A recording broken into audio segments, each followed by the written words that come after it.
So you might recognize me. I'm the gentleman that gave the welcome here yesterday. And what I'd like to do now is to talk more about what's going on in agriculture, and to also talk about maybe how the results of this meeting can feed back into helping to mitigate some of the effects and to helping producers to understand what's going on in terms of crop production and a drought's effect and what we could potentially do about that. And so one thing that we have to realize, and that I'm sure many of you in this room realize, is that agriculture is on a roll right now. I mean, times are very good on many farms, especially Corn Belt farms right now, if you're outside of a disaster area especially. We've had, just to show you a few examples of things, and if you look at the historical yield trends, we've had very good success in terms of productivity. If you look at some of our major crops in terms of U.S. corn yields, and I'm sure you've seen this USDA information. If you look at the trend line, it's going up, it's going down. You can see those bumps up and those divots occasionally. Some of those are droughts, some of those are floods and other situations, but by and large, we're on a real steady trend. And in fact, if you talk to the plant genetics people, they're saying, of course, that what we'll need to do, and they're confident that we can do, is to ramp that up even more. And so I guess part of what I'm trying to say here is that to get the attention of the agricultural community as to the effect of needing to mitigate some kind of a disaster might be a bit of a challenge, because we feel like in the agricultural community that we're producing lots of product relatively cheaply, and we're doing it also in a fairly good environmentally way too, which I'll show you here in just a little bit. Part of what is driving the demand for agricultural products are record exports. Some of this is due to the value of the dollar. And of course, I'm an agronomist working in an ag econ department, so these are some of the things that I think about every day. And I'll get into some of the other things that Dave wanted me to talk about here in just a little bit in terms of disseminating the information, but I sort of wanted to set the stage here too. But you know, the biofuel demand, turning our crop products into energy, has certainly affected the way that we're thinking about things. And of course, the exports, and we, like I said, have been doing it in a relatively, what I feel has been better environmentally. Many people might argue with me. I guess the public's perception of how things are has turned in recent years. We often hear a number of comments about agriculture and agriculture's negative effect on the environment. If you go back to when I was a child on my Iowa home farm, we plowed everything, we cultivated everything, the soil erosion. My dad was on the board of the local Soil Conservation Service and thought of himself as a very good conservationist, but frankly, he really wasn't, because you know, nowadays farmers are frankly a lot better and a lot more efficient with their nutrients and saving a lot more soil. And so one of the things that we have noted too is that even though our crop yields have increased a lot, our fertilizer use has stabilized. We're producing a lot more product, a lot more grain, a lot more farm products with the same amounts of fertilizers. This graphic showing the total amounts of nitrogen, phosphate, and potassium going from top to bottom there, as you can see in the U.S. And this is ERAS USDA information. The amount of soil erosion has been on a downward trend. We seem to have kind of leveled off in recent years, but as soon as no-till, conservation tillage was popularized with the introduction of some pesticide-resistant crops, and with Roundup Ready type crops, we really made some advancements in terms of reducing our soil erosion situation. And you can see here USDA US information here again. Up on top is the amount of wind erosion. On the bottom there is the water erosion, but we're roughly half of what we were a generation or two ago. And so that's a positive thing that you can see there. In terms of energy use, we have been much more efficient in terms of our ability to produce our agricultural products on less and less energy. Part of this is due because farmers have gotten, in many cases, larger scale. They're more efficient that way, and also on a per unit basis of production, This is the total amount on a per unit of food produced. Things are quite a bit better also. And part of the reason I'm saying some of this is because back when I was a kid growing up on that Iowa farm, it would have been rare to have heard a negative comment made about people like my parents on that Iowa farm. You know, relatively modest people out working hard every day with community contributors and those kind of things, but you hear nowadays more and more comments about farmers being somewhat negative. Big equipment, farming at night, using all these pesticides, and part of the reason I'm saying this too is that this is evidenced by the fact that farmers, is that consumers are going more and more to organic products. They're buying their food more locally. They tend to be more and more suspicious of farm products. And so we're a bit sensitive to that, and what we're trying to do is to make sure that people understand, talk about understanding the difference between climate and weather. We want to make sure that people understand where their food comes from, and that potatoes don't grow on the branches of trees and these kind of things, as a lot of people may think. And so some other things that are driving the agricultural market too. Fertilizer prices are extremely expensive. I'm showing you just the last couple of years. You can trace those lines on the left back way down, and that might be contributing to some of today's situations. Land prices have gone up extremely high. If you're a farmer and you're farming a few thousand acres and you own most of your land, you're a multi-million-dollar operation right now. And if you own an acre of corn, and if you're looking at today's prices, you may be looking at over $1,000 worth of value in that acre of corn. So just think of that as you're driving by some of these fields.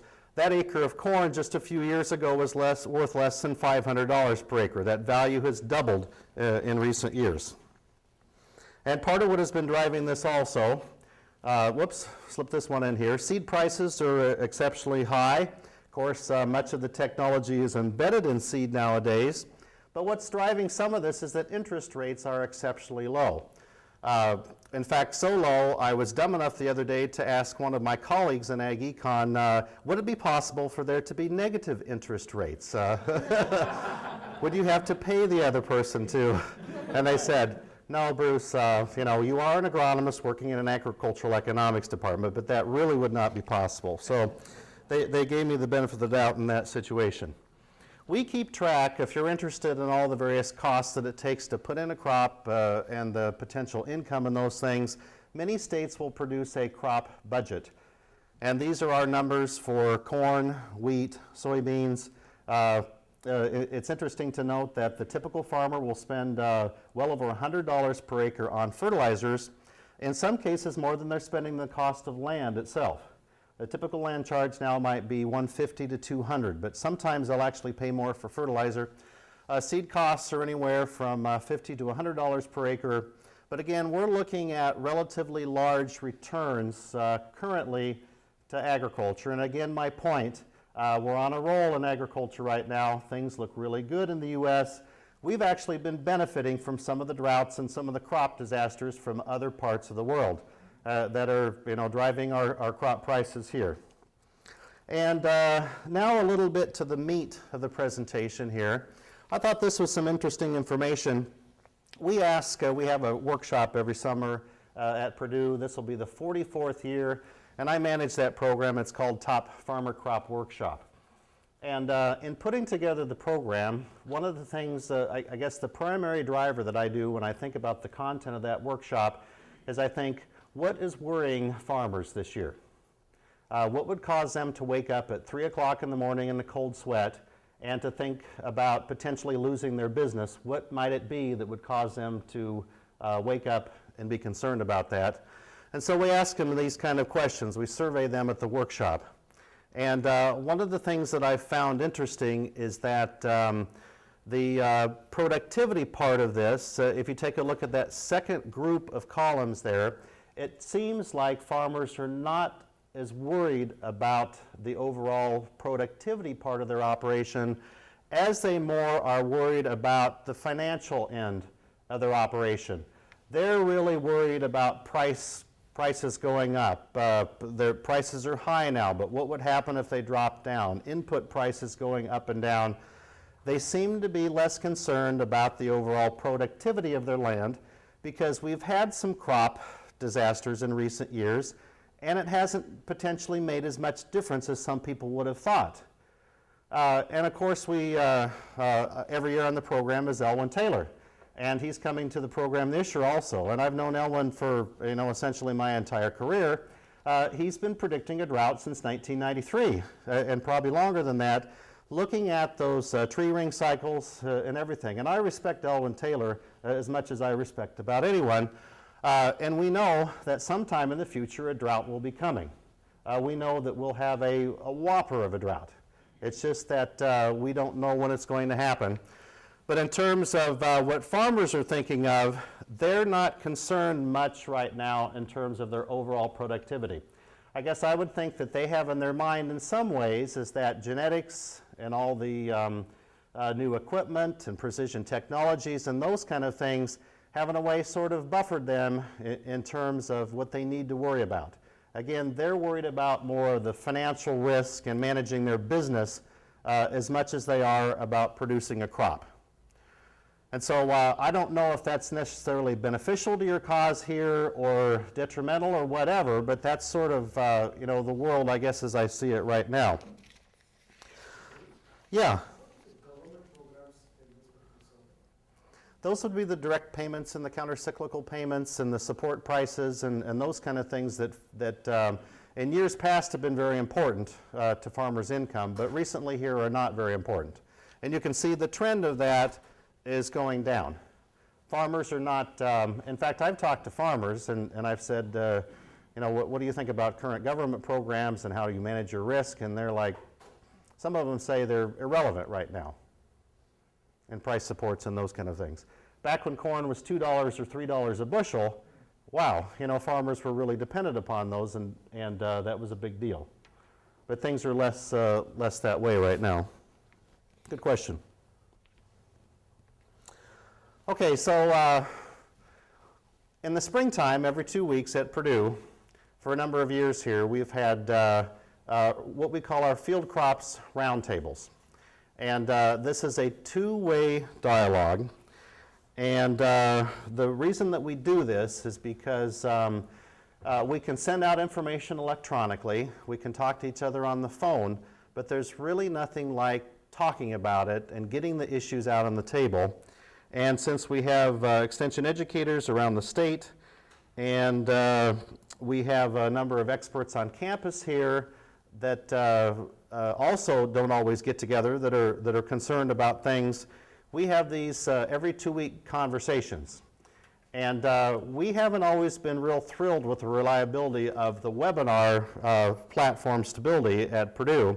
And so we've combined webinar technology, Adobe Connect, with a teleconference to use those two technologies together to have these types of conversations. And we've also used this platform when we've had some disasters. The June floods of 2008, we can deploy this on a moment's notice. I have a dedicated phone line. Could have this, we could send out an email and have something within the hour if we wanted to. Have the dedicated phone number, you can call anytime. You can click on the dedicated webinar site and we'll take you to that. And within minutes, you could have a conversation about what's going on out in the countryside. And if this is a part of your position, I guess I'd encourage you to get those types of delivery modes set up because this has been very helpful in terms of how we've been able to respond to some recent crises. And I've, of course, thought, when is the drought going to come to Indiana? We're certainly going to have one, like someone mentioned earlier, it's been all flood related and wet conditions and those kind of things, but the tables will turn, we know. And we just used it this spring in developing some information. And so some of the usefulness of this too is that it's a two-way dialogue. We don't always know what's going on out in every part of the state. I mean, we're here on campus, again, we're busy, and we hear new conditions and new things coming up, and we have questions that come up. And the other thing that I guess I might say in terms of these roundtables too is that we have a person that facilitates them. And that helps with the interest level of the roundtables because I kind of compare it to the Sunday morning talk show sort of format. In that if you like that sort of a format and find that interesting, a lot of other people do find that interesting too. You typically need a moderator to make sure that the conversation and the information flow is going to where you think it should go, and that the meaningful questions are asked, and that one person is not talking too much, other people are not talking too little. You know, if a person that's a key expert is not in the mode that day to get him to talk, you start asking him a few simple questions, and then that might engage them. If you have a blabbermouth that's talking too much, you guys all know the tools to get them to, thank you very much for your comments, let's move on to so-and-so. You know, that works really well for, to divert the topic. We all know that adult learners, and I have all scientific degrees. It's interesting, I'm actually going into a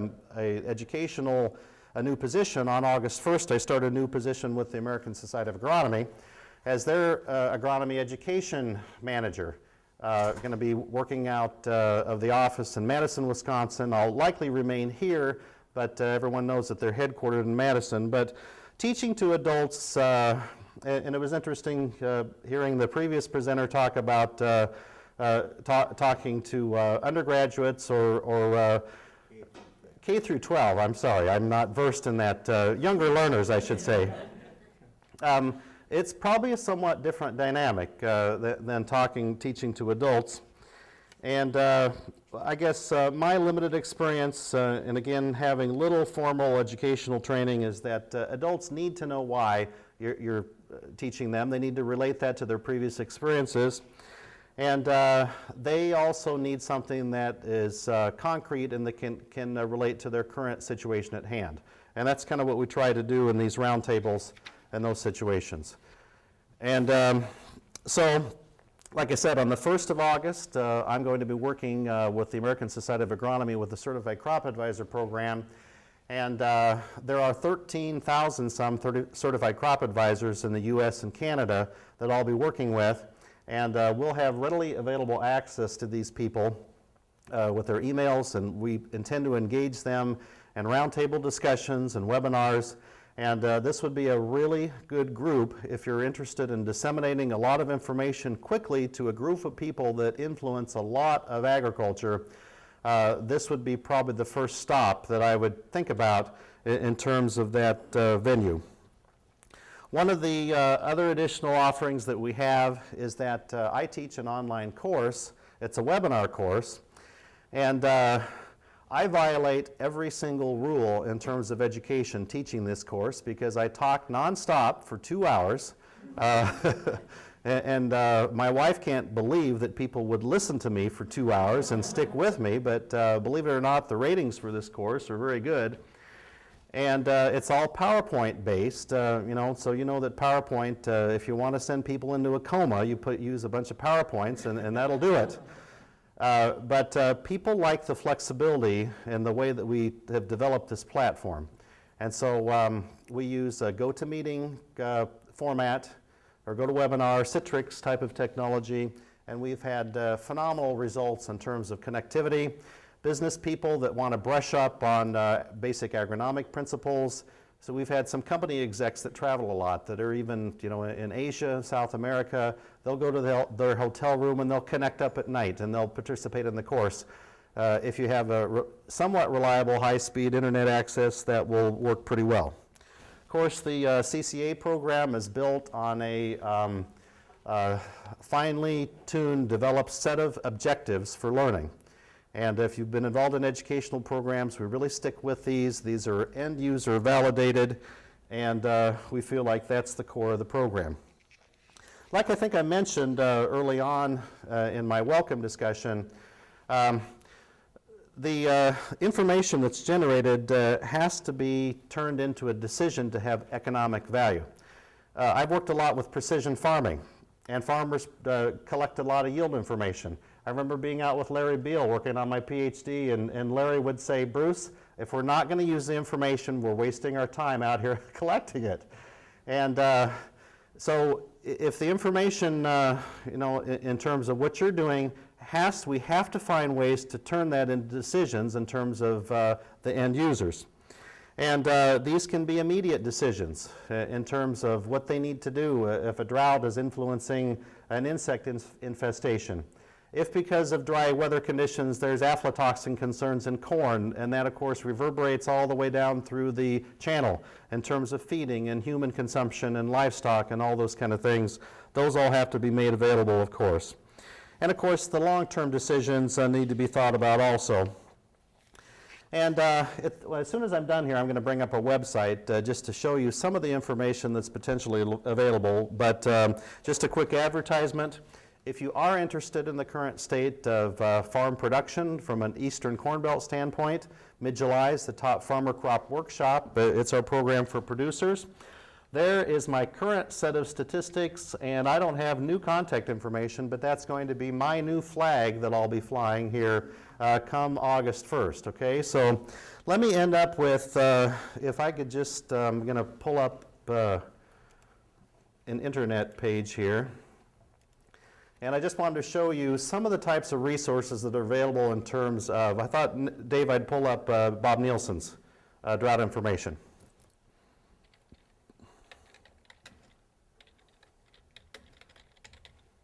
So Bob has a clever marketing, he calls it his website the Chat and Chew Cafe, because what he's trying to do is to mimic the type of conversations that are occurring in rural communities. And I'm searching, but nothing's happening here. You want to search Purdue's website? Yeah, I want to search any website. Well, then you want to go up to the Bing. Okay.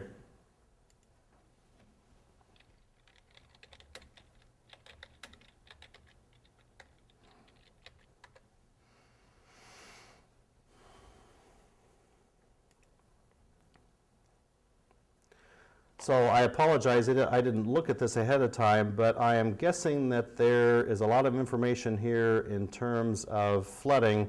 But if you go into Bob's archive, I am guessing here that you would be able to find quite a bit in here of historical information on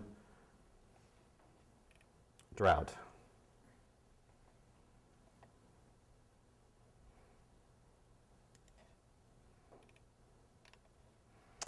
Well, shoot, I should have gone to this ahead of time.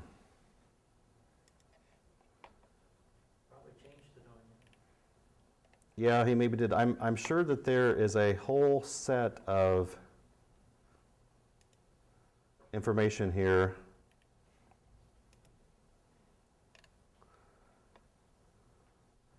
Does anyone see drought? I would be surprised if we don't have drought.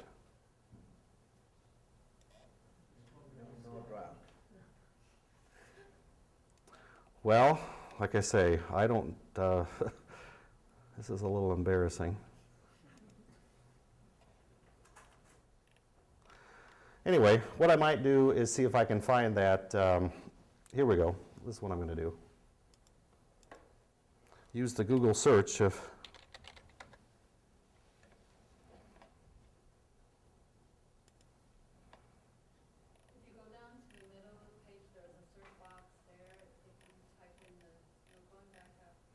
okay, where's that now? Go back up, there was down a little bit, just down a little bit, there was a box, yeah. Oh, good, okay. Type in box, some things will come up.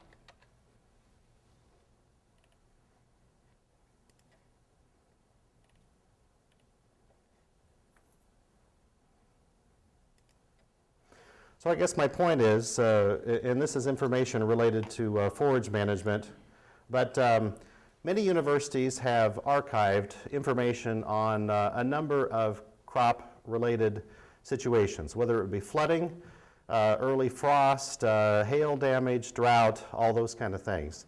The thing that's important for us sometimes, though, is that when the situation occurs, some of the stuff has to be dusted off and updated. And so one of the better things that we could probably do would be to find some ways to better organize this information and maybe update it. It would be probably the most useful information of this group. The thing that I guess you have an advantage with the drought is that speaking as a non-expert here again, is that droughts, maybe as compared to a flood or a hail, develop more slowly. Isn't that right? So there'd be a little bit more lead time. So those are my thoughts and my gleanings in terms of the topic, and I appreciate your time today. So thanks very much.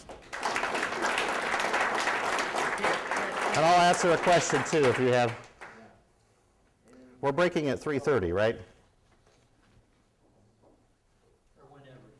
Or whenever. Dave, yes. One of the things we are seeing is if we look back at the past drought, it's very difficult to get that from the yield data, and this year was a drought, unless we remember something else about it. Are there other indicators beyond yield that can tell us something about drought impacts on agriculture? Are there other indicators besides yield, you mean, that say whether it's a drought or not? Well, one thing that I was thinking of the other day is that there's a company now, of course, that will, and maybe you've already talked about this, that will offer farmers very detailed site-specific rainfall information for each of their various farms. And I'm trying to remember, the Beck's Hybrid Seed Company is the company that offers that. And so that would be an indicator, of course, that one would look to in terms of, how much rainfall has a particular farm gotten. The other thing I guess I was thinking of as I was thinking about this presentation too is that drought for an individual farmer is not only, of course, just the amount of rainfall it's received, but we well know that the old joke in Missouri was that, well, we're never more than 2 weeks away from a drought, because in North Missouri with the clay pan soils, there's not enough water holding capacity there, and so rainfall, of course, as we know, is not the whole story. There's soil storage capacity. And every foot of soil for a silty clay loam type soil holds how much water? Does anyone know? There's some kind of a formula on that. Yeah. But on a northern Indiana, southern Michigan sand, where they typically irrigate, sand has a very low water holding capacity. We know that soil such as a silty clay loam has a very high water holding capacity. And so any modeling that you would need to have would certainly need to take into account the amount of rainfall received. And I'm sure you've maybe talked about irrigation scheduling. I mean, those people would know that science very well. And again, I didn't participate in the rest of your meeting, and I'm sure maybe you've already talked about this, but. One question for you. The one mitigation approach we can have is crop insurance. Right. So now if we have to take that idea to the farmers to get prepared during good times, go ahead and invest in some kind of, develop a safety net, save away, stash away, self-insure, stash away cash for the good years, and then make use of it during the drought years. Now, with that, Excuse me. can that be, how easy is it to sell the idea to the farmers from your point of view? Well, we've been really encouraging farmers to invest in crop insurance in the last few years, mainly because the amount of money that they have to invest in the crop is so high nowadays. If they happen to lose the crop and then lose that value, then there's catastrophic differences there. And so, and also, typically crop insurance is a fairly good deal for farmers because it's subsidized by the government. I don't know as to how much extent that is, but it's relatively inexpensive compared to some of their other things for the amount of value that they're, so I don't think that's a very hard sell, I guess is what I'm trying to say. Could we particularize that insurance for drought? I mean, this is only against drought, and then, we have a special category. I suppose you could, but I don't know why you'd necessarily want to do that or need to do that, because farmers purchase, there's a myriad of different insurance policies, and I don't claim to understand very much of this. We have an insurance expert in our department that you could talk to about this, but they typically insure a combination of production or income is how that works. And And I particularly think all the probability numbers all these modelers come up with would be useful for that, developing policy for risk avoidance, risk management, and so forth. It would be useful for insurance companies and also would be useful for the farmers. And that's where all these science can help in, the mitigation process. I mean, I think we have a pretty good group of, I think we have a pretty good set of insurance policies in place right now that would cover the financial end of things for farmers. At least from the traditional crops of corn, soybeans, wheat. I'm not sure about maybe some other crops. That might be where there are some gaps, I'm guessing. Maybe some of the specialty crops, those kind of things. In fact, I just saw a grant release on insurance education for farmers, and they were specifically saying that we need producers to understand that they need to manage their risk in other ways with some of these other crops. And I don't know if that's horticultural or, vineyards or what that is. What about the technology aspect? I know, for up in the north, a lot of that is spray irrigation. What about looking at subsurface drip versus that in years where they have less availability of water? Yeah, so again, what you have here in Indiana and Michigan is a lot of center pivots, and in Indiana here, at least in recent years, you've had way more recharge than you have use in terms of irrigation. Their water tables are very high, and that's a different situation, obviously, than it's out in western Nebraska, Kansas, the whole West U.S. And so there's little incentive here probably to do that kind of a thing from an economic standpoint. I'm trying to remember how much it costs to put in a per acre cost. I'm thinking it's around $1,000 or $1,500 per acre to put in a center pivot system to water, say, a half section of corn or something like that. So not really practical here when you look at the expense of doing something like that. But certainly out west and with higher value crops, it would be more practical. Any other questions? Please. What sense do you have, if any, of complacency because the climate's been relatively good and they haven't had to worry about that as much lately? I'm feeling that there's quite a bit of complacency, frankly, because part of what's going on too is that the companies that are providing the seeds have sold those products on the notion that these are genetically improved and they're more able to withstand, all these variations of climate and some of the discussion here lately, it's been interesting, is that some of the major providers, some of the big ones like Syngenta, Monsanto, DuPont, Dow Sciences, those are talking that they're close to introducing drought-resistant products. In fact, I think there may be some experimental lines that are on the marketplace right now. And those, of course, could significantly impact production in some of the traditional non-corn growing areas. There might be areas out to the west where corn would be grown instead of something like wheat or barley or something like that. And that's already occurring. I mean, in Kansas right now, Kansas is now a corn state. Is probably many of you well know, it's not a wheat state anymore. There's more acres of corn in Kansas than there are wheat. And that's, I think, from a couple of different reasons, is that the frequency of dry weather conditions in Kansas is maybe less in recent years.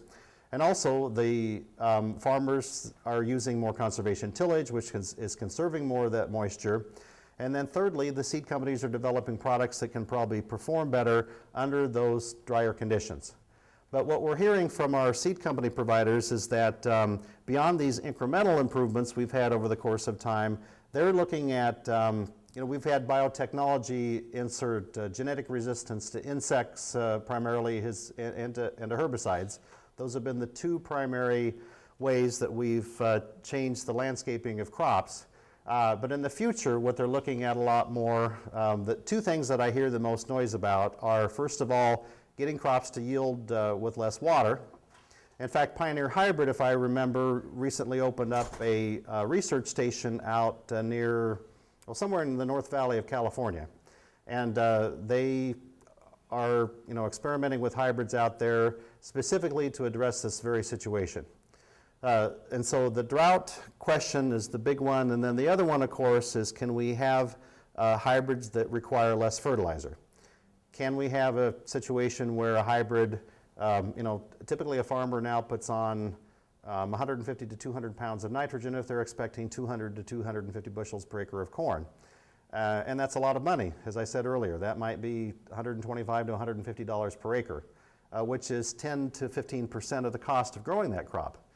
If we could cut that down, then those farmers might be willing to pay a lot of money for that particular seed.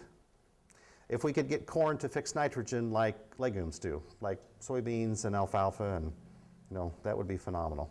But understand there's a big physiological cost to that too. It requires a lot of carbon energy to get that done. So, yeah, any other questions? With that, we conclude the session. Thank you. Thank